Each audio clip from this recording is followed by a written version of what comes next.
All right, so let's talk about WordPress, WooCommerce, and let's introduce you to WooCommerce. So what is WordPress? Simply put, WordPress is an open source content management system. It's a CMS. So open source software allows us to download the software for free under what's called the GPL, or the General Public License. And this gives us an opportunity to modify the software to make it into our own customized solution. So typically with software, there's two schools of thought. There's two branches really. You have SaaS, which stands for software as a service, and then open source, which is free to use. So an example of a SaaS, or software as a service, would be something like Shopify, BigCommerce, Magento Commerce, for instance, the hosted version of Magento. Canva is an example of a software as a service. So basically with software as a service is the proprietary rights to this software is owned by the company. And they let users use this software via license. So you pay monthly usually to use the software. Now, some of these SaaS providers do have free plans using a type of what's called a freemium model. So you get limited features, right? And then if you want more, you pay. So this is not the case with open source content management systems, or open source content, or open source technologies rather. Okay, so with an open source technology, we can modify the software to our liking without using a license, without violating the terms of a license. It's still proprietary to the software developer, but you can modify the code of this software. So a CMS, WordPress is an example of a content management system, a CMS, also known as a CMS, which is the abbreviated version for it. So a CMS makes building web pages easier and fast. So if you were to develop a website on your own, you'd have to use the raw technologies like HTML, JavaScript, MySQL, PHP, to make everything sort of come together. You'd have to be sort of a chef, right, to bring all of these ingredients together. So the CMS actually takes the work out of that, and it's software that allows you to build web pages faster. So another example of a CMS besides WordPress would be something like Shopify, right? Shopify is also a CMS. So WordPress was initially created for blogging, and as the open source project evolved, they began to add on other features. We'll talk about that. So the biggest benefit of using a content management system like WordPress is time savings. So if you were to build out a website, to build one page, depending on what you wanted on the functionality of the page, if it was complex, it could take you days. I mean, as a software engineer myself, and I used to also moonlight as a web developer. I mean, if you're using the raw technologies and you're not using something like a CMS, I mean, I spent one time off an entire week just developing one page because of the particular client wanted so many different features. So and you have to test them, you have to make sure it's compatible with the other technologies you're implementing. It can be a hassle. So a CMS takes a lot of the work out of that. So WordPress was founded 20 years ago by a teenager. His name is Matt Mullenweg, back in 2003. He's much older now. It's 20 years ago. I believe he's in his mid to late 30s now. So he developed WordPress because he was a blogger, and he wanted to create a content management system that made it easier to blog. So blogging was the rage back in the early 2000s, all the way, I would say, into like the early 2010s. So WordPress exploded as a result because there wasn't a lot of open source content management systems that were blogs that allowed people to create blogs. So for right now, WordPress has around 60% market share of CMS, so of the content management system market. And that's both open source and software as a service. So their market share in totality is I mean, whopping 60%, which is they dominate this market. It is the world's most popular content management system with millions of users. So 14% of websites on the internet use WordPress. 500 plus websites a day.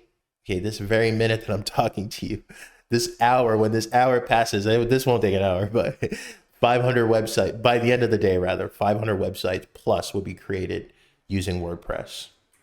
And that's a 2021 statistic. So those numbers could be even higher today. So it is clearly the most dominant in terms of market share for CMS and the most popular CMS in the world. So WordPress is built on a type of plugin architecture. So you can expand the functionality of WordPress by using what's called plugins or scripts.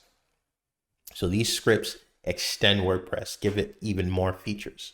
And that's what's cool about having an open source content management system, is because you don't have to gain approval from the license holder of the software to customize it to your own liking.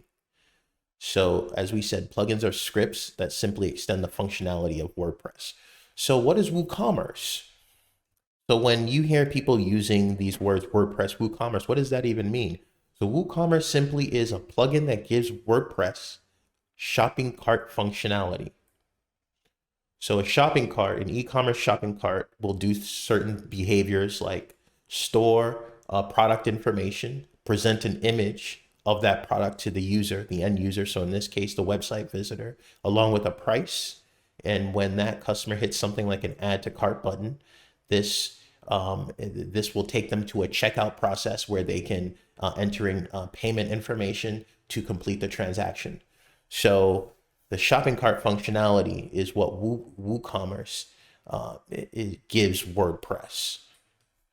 So WordPress by default is primarily used as a tool to build web pages at its core. So think of general business websites and then also think about blogging. At its core, the platform theory, the platform thesis with WordPress is blogging and building websites. So blogging was first, and then eventually it evolved to building just general websites. So if you visited a website of a business today, more than likely it's probably was built on WordPress technologies. So WooCommerce, using the WordPress content management system rather. So WooCommerce was created by WordPress parent company Automatic in 2011. So WordPress WooCommerce. So WooCommerce is actually a plugin script that's developed by the parent company of WordPress, which is Automatic. So they control the stable releases, the versions of WooCommerce. They control, they own the copyrights and the trademarks to WooCommerce. So this is a company that's owned as the sister company to WordPress.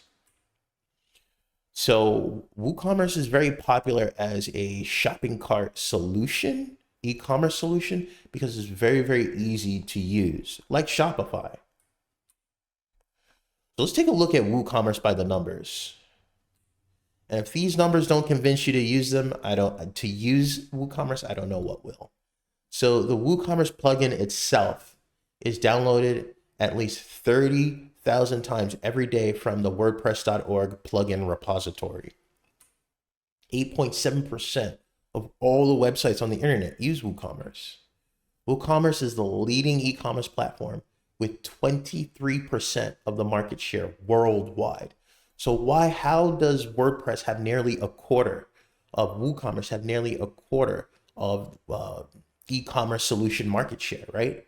And that's because it's free to use and it's easy to use. Okay, you don't have the hassle to set up a shopping cart. It takes minutes if you install WooCommerce on top of WordPress. So among all the e-commerce websites on the internet, 12.9% of them, nearly 13% of them use WooCommerce.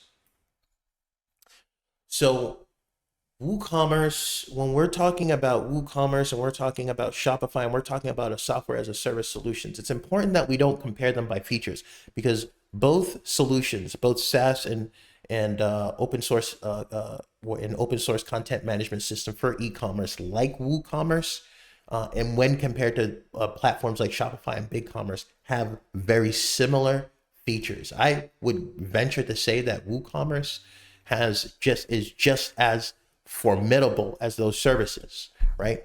So why we use WooCommerce, especially when we're starting out, okay, especially when we're starting out as dropshippers, is the cost. It's easy to set up, and I'll show you how to set it all up. It's easy to set up, but it's the cost. It's more cost effective.